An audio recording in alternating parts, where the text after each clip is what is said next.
జిల్లా నరసరావుపేటలోని స్టేడియం సమీపంలో 10 రోజులుగా డ్రైనేజీ లీక్ అవుతూ మురుగునీరు రోడ్డుపై పొంగిపొర్లుతోంది.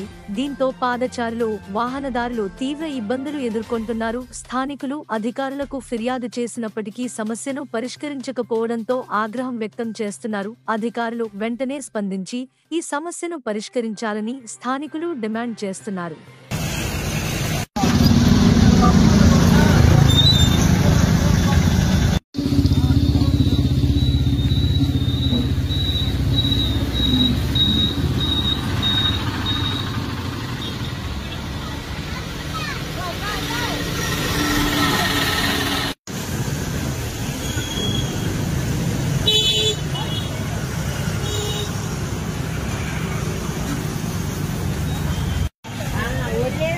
Aku dono, baik ku aini, baju mulai